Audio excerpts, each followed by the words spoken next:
Yeah, well, welcome. My name is Elisabeth Engel, and I would like to give you a short, or not so short, introduction about D3.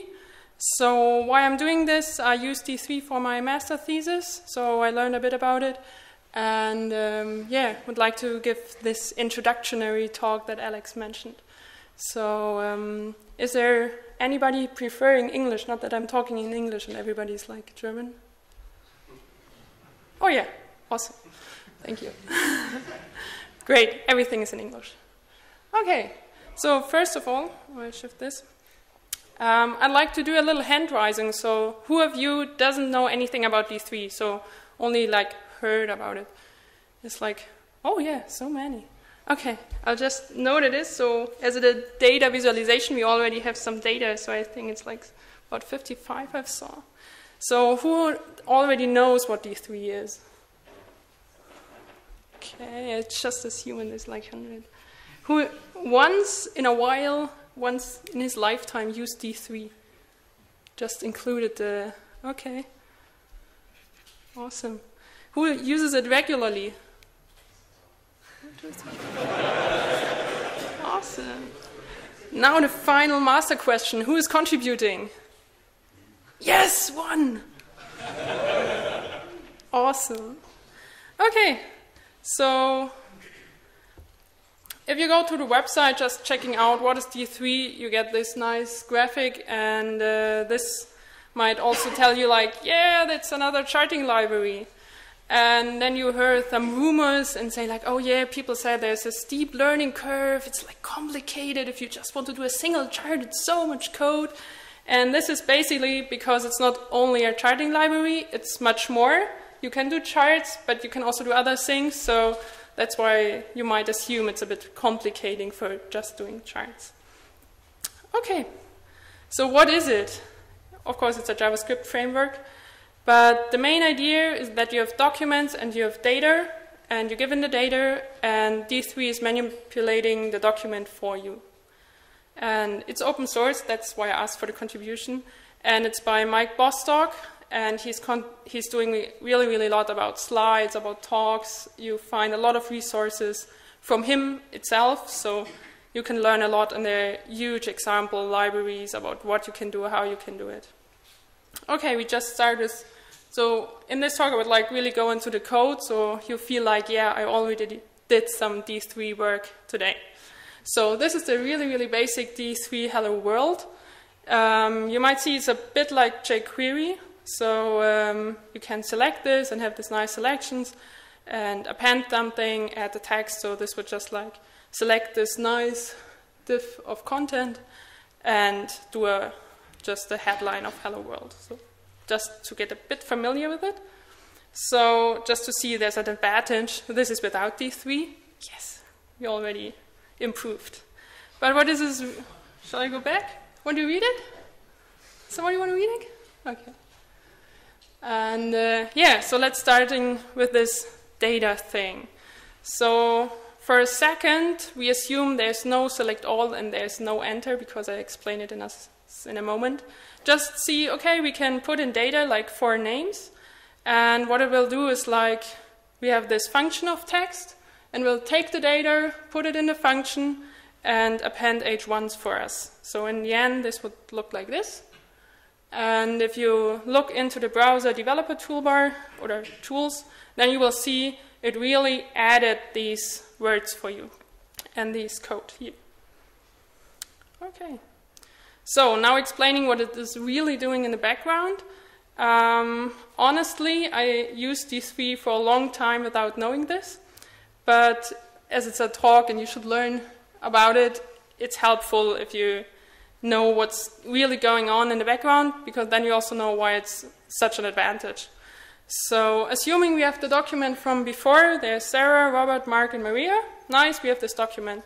But if you assume we get in new data, like we do a Ajax call in the background, and you always get a set of data, but you have no idea if it's new data, old data, shall I update everything, or whatever, then you can see if there's new data coming in, D3 automatically sees what is the match.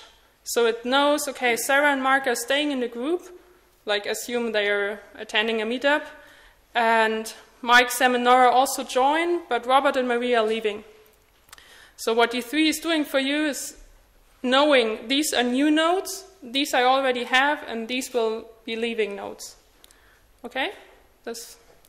So the power is, if you assume you have like 1,000 people, like MunichJS in 2 years, then yeah, you don't have to repaint everything and update everything. So this will also help you to do transition, we see later.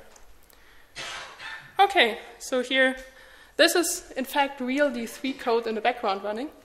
So here what it's doing, like you see these names, and the names which are staying go in gray, the new ones come in green, and the ones who leave are red. So you see that it's really reusing your nodes. And what it's doing, so we already saw the data join. We give in all the data, and there's the little trick. We before select all text nodes. And in the beginning, this might seem really strange because there are no text nodes. But that's fine, so it's just an empty set. And on this set, we can say, okay, if there are old nodes, we paint them gray. If they're coming in new nodes, we say, okay, if there's a node entering, then we append a new text node for it and paint it green. And then we can do stuff on all the nodes we now have, so the whole actual set we have now. And we can also put in some attributes if a node is leaving. Okay, that's kind of clear? Okay. So if we like zoom out now, we have this HTML, we have the CSS, we can style it. So this is a really nice benefit that you can just use your normal CSS selectors to style your whole graphic. And that you don't have to say, please paint this in red and this also in red. You can just do a selection. And what we will see is how do you draw the charts? You use SVG. Maybe some of you know this, just like, okay, it's a vector graphics format. We just look into this. So what we basically do is, like in HTML, we do a SVG and say, okay, this rectangle and this attributes like the width, the height. You can do lines, circles, text. So the basic elements you would use for a chart or any graphic you have. And important, you can do a group. So you can put different elements together and then transform them, translate them, do whatever.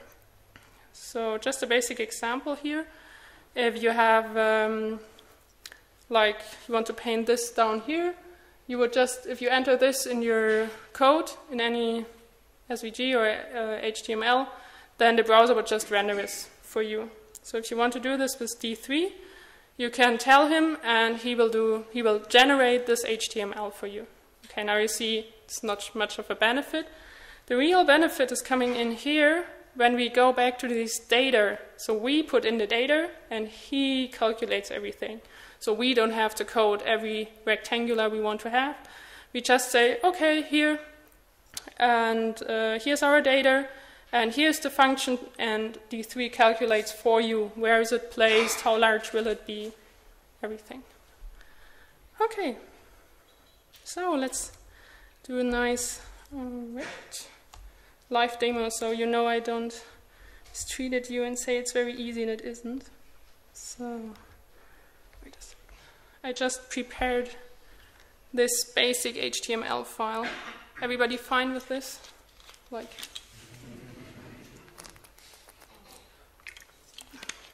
Okay, I haven't cheated. It's just really basic. Can you increase the text size, please? Oh yeah. Wait a second. I do it until you say it's enough, okay?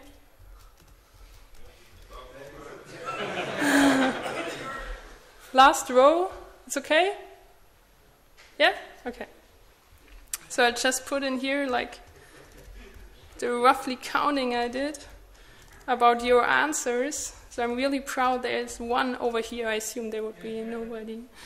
But awesome. Let's get started. So this is just adding the SVG. And great. So now we can start in here. And let's say we do this nice trick we saw. No.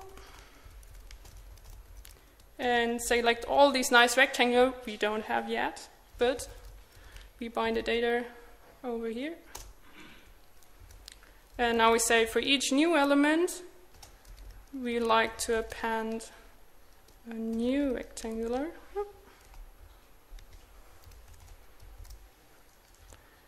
And we can give it some attributes. And let's give it some attributes just to see if it works. Fine. So I hope it's a live reload. Let's see. No live reloading. What did I do wrong?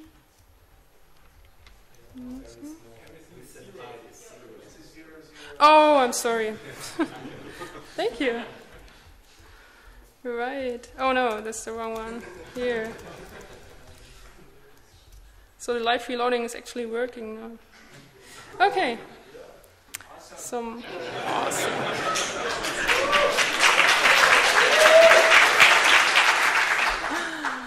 Okay, so yeah, so great. We also did our first SVG together.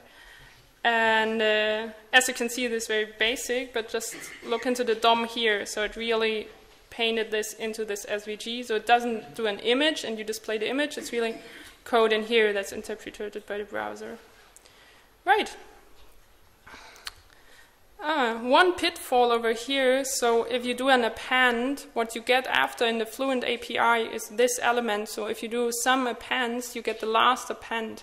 So if you want to do 2 appends, you have to remember to which one you're appending. Otherwise, you're too deep in your DOM structure. So what you can do is always shift this. So you remember, okay, this is the rectangular. It's nothing up. Okay, so what I assume would be nice to do if we could visualize our data we got in the beginning. And yeah, I assume we just, for the start, do a little bar chart. So we already have our rectangulars, and now they're all on the same. So the width should not be a value, but a function. And now you always get the data in the index provided from D3. So you can just return the data value. So let's see if the live reloading better. Yeah. Nice.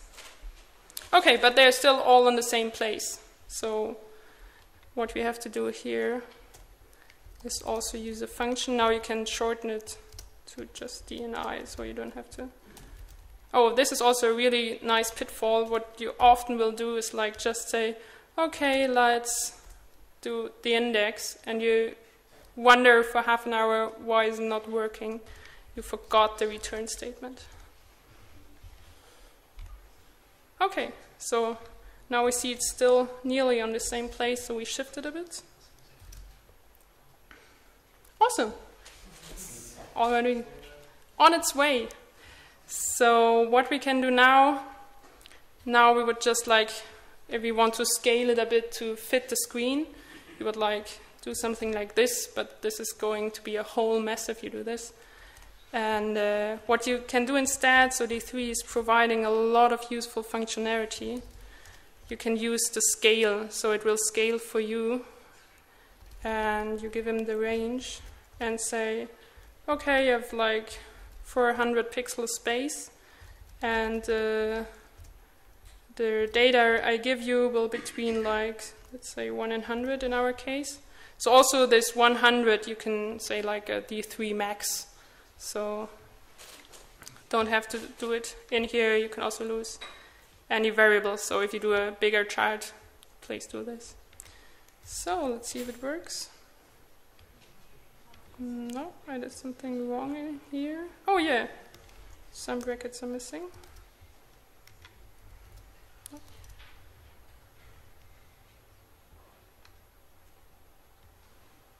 Did I forget anything else? Is it reloading? So the very last thing are the parameters of the function call. Maybe that's not what you want to do. If you look at the end of the line. Is it probably data, block of data, for instance? Is it multiplication or? Oh no, I forgot to say it's linear. I'm sorry. Yes, better. Yeah, here it is. So this is across in the API. Look at that. Okay, so already put some data in. You got a nice graphic, but of course you don't know which one is which one.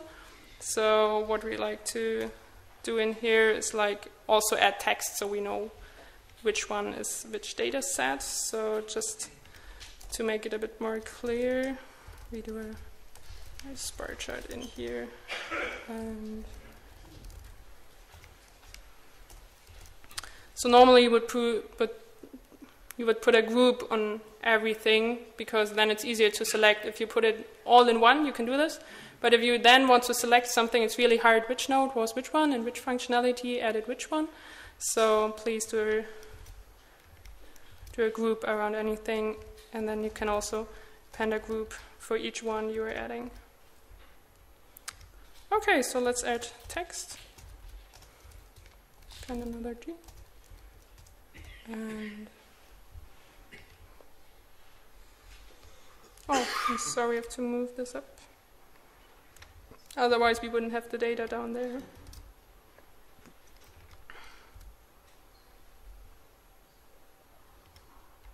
I think another G would be nice in here.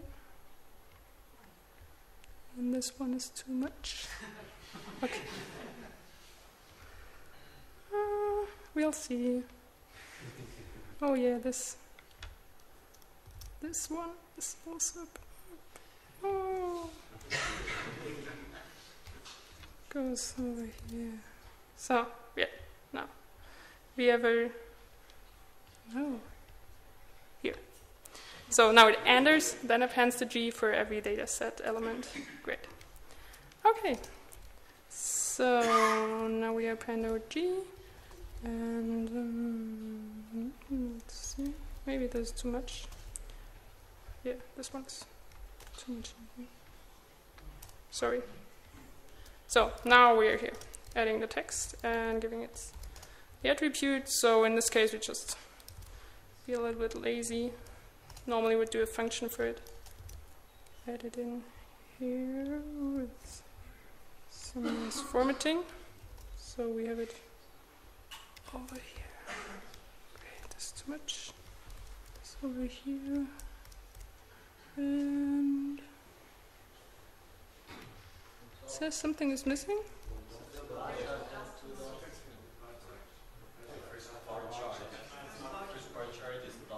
Oh, thank you. There it is. Better? Let's see. Is this correct? I'd like to add a text here, but it's still complaining. You have to close the function. This one? No. This one? This one? This one? This one is closed here. This one closed here. For the object, you still have to put in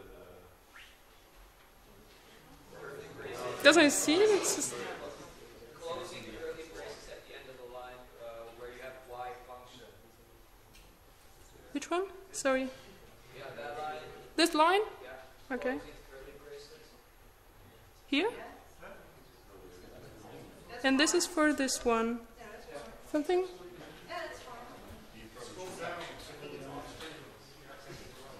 I have something down there. Oh, this one. Oh. Awesome.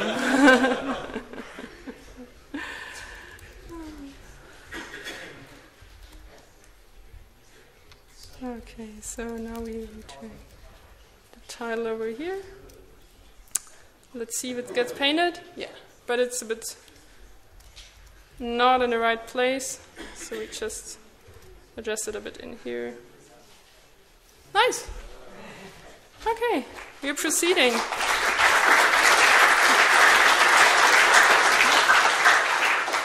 So what we can do next? Is the time okay, or is it? We got 12 more minutes. Okay, that's absolutely fine. Okay, so we introduce another nice variable in here. And just to put it...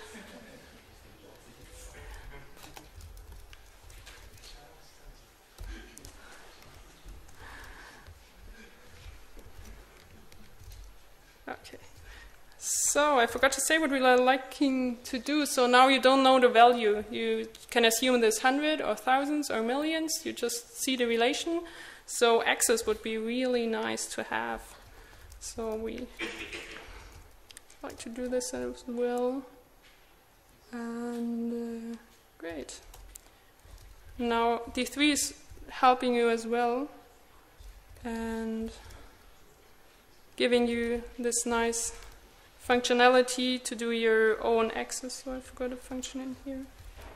So now you can tell him, okay, please paint an access for me. Otherwise you would have to do it all on your own, like painting a line, painting ticks, writing which number is which number.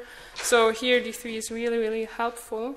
But what you have to enter in here, is the function you also used here. So otherwise it doesn't know which access you want to have. So just this to another variable.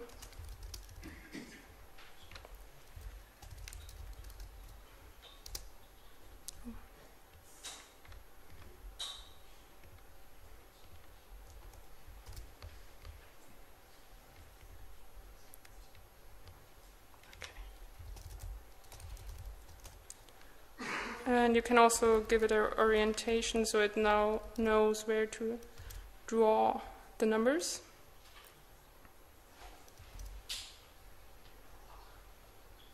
Okay. No.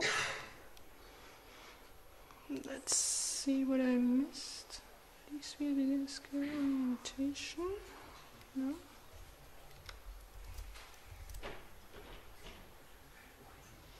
No? Anybody seeing any error?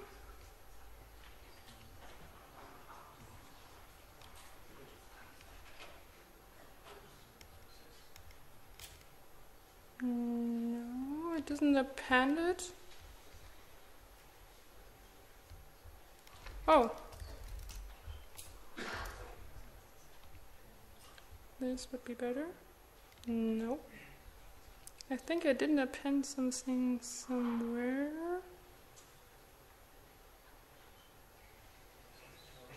You see it? I don't.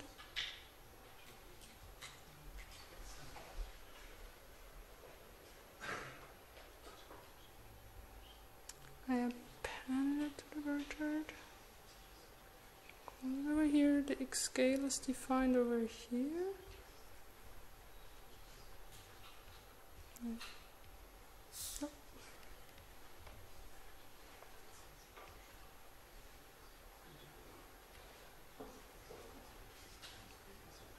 Okay, I don't get it. Somebody seeing? Who was the one contributing?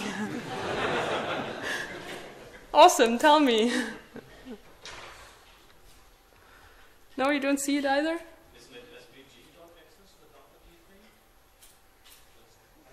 Oh yeah, the bracket's missing. Thank you. Yeah, there's our scale, but it's in the wrong position. So what we can do now is this thing I already mentioned before. You can transform a whole group if you do it correctly. And give it a transform. Yes. Good. Again, return and translate it. So we translated once for the 140 pixels over here, so it shifts to the right, and then we shift it down by telling it to see how long the chart data is in length, and also multiplying it. No, do we? Yeah, of course. Multiply it, and this time close the brackets.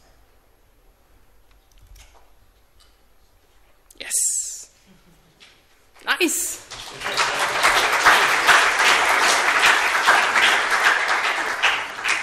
So now we got this wonderful chart we did together. And we can also add functionality, though this is the thing that D3 makes really great, that you can do a lot of interaction. So any clicking, any mouse over, anything on any part of the SVG, you can track and react to it.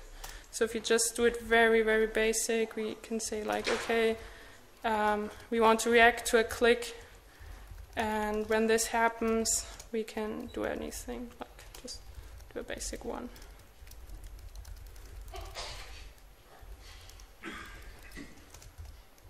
So now we can see that anytime, get the console, anytime we click in here, we get this. And we can also, if we would just say like, okay, only do it for the bars, then it's only for the bars. And you can also add them up, so different things are happening at the time. Awesome. So this is the live coding. What I want to show you just, the list was about like 10-15 minutes. So in 10-15 minutes is this state. If you just put on another hour, you can use some more functionality of D3. For example, you can do a pie chart.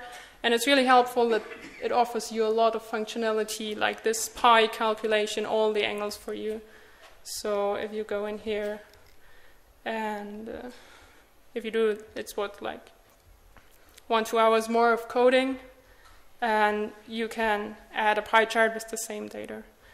And of course, your data will be updating. So after this talk, this data is already wrong. So at the moment, it's already wrong.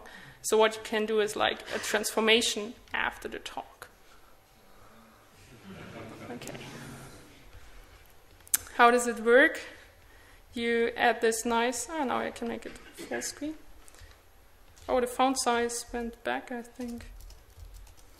That's fine. Okay. So what you do down here is you react to this click as we did it with the Houston. And there are two ways to now go on. You can do it on your own. Just say, okay, we want to do a transformation with the new data, and please adjust the width and adjust the axis down here. Or you can just put every code you have in this update functionality over here. So you can just wrap your original code by a function and just call it again, and D3 will take care of like seeing which data are entered and exited. Okay, let's go back to the slides.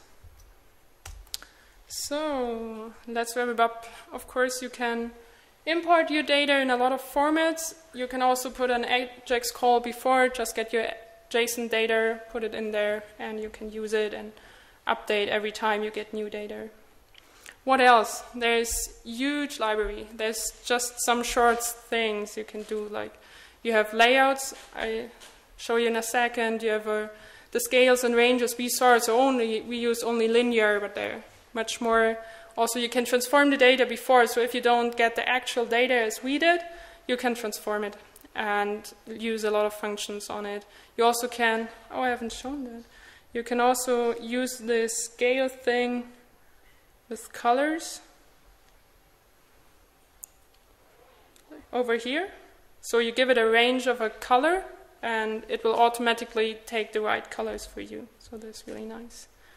Also with time, geometry, zooming. So there's really, it's a large library. These are just examples what you can do with it. And the nice thing, a lot of the source code of this is online documented. So if you assume you want to do just this chart, you can just copy and paste your code and adjust what you need. So you don't all the time have to start from scratch as we did now. So you can just take an example now that you understand how it works. You just adjust what you need differently.